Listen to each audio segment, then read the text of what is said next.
ஆனா ஒண்ணு, ஆளுநர் ரவி அவர்களை நீங்க இப்படித்தான் தொடர்ந்து பேசணும்.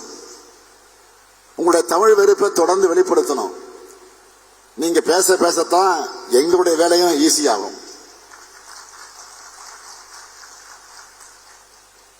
நேற்று மதுரை நாடாளுமன்ற உறுப்பினர் சு வெங்கடேசன் அவர்கள் சோசியல் மீடியாவில் ஒரு தகவலை பகிர்ந்திருந்தார்.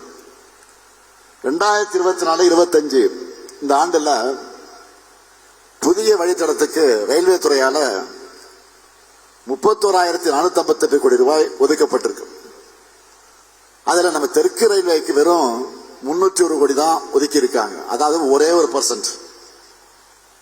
ஒவ்வொரு முறையும்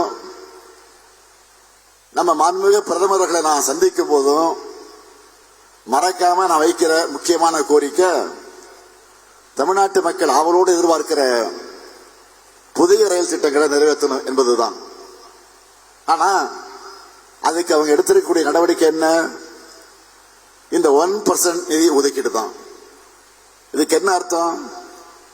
வரி வசூலிக்கப்பட மட்டும் தமிழ்நாடு, நிதி ஒதுக்கீடுல அவங்களுக்கு பட்டநாமம் போடுகிறது பாஜகவுடைய ஆட்சி. இதிலிருந்து பாஜக நமக்கு சொல்லாம சொல்லுகிற மெசேஜ் என்ன? அரசியல் லாபங்களுக்காக பொதுமக்களை பழிவாங்கும் இந்த அற்ப அரசியலை தான் தமிழ்நாட்டில் பாஜகவுக்கு தொடர் தோல்வியை தந்துட்டு இருக்கு. முதுகெலும்பு இழந்து கர்ச்சிஃபில் முகத்தை மூடிட்டு சுத்துகிற பழனிசாமி அவர்களின் துரோக அரசியல் தான் அவருக்கு 10 தோல்வி பழனிசாமி என்ற பட்ட பேரை பெற்றிருக்கு. மக்கள் மீதான எங்களுடைய உண்மையான அக்கறையும் மாநில உரிமைகளுக்கான போராட்டமும் தான் எங்களுக்கு தொடர் வெற்றியை தந்து வருது. கொடுத்த வாக்குறுதிகள் எல்லாம் நிறைவேற்றுறோம்.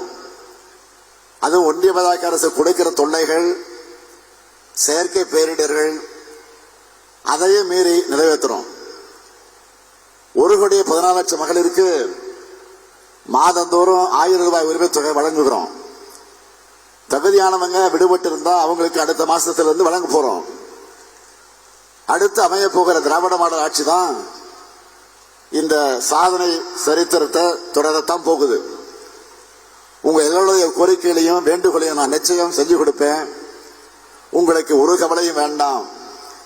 மக்களுக்கும் கழக அரசுக்குமான பாச பிணைப்பை பார்த்து அதை கெடுக்க சதி செய்யறாங்க.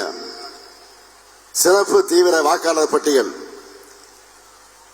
அந்த திருத்தத்தின் மூலமாக மக்களுடைய வாக்குரிமையை பறிக்கலாம்னு பாக்குறாங்க.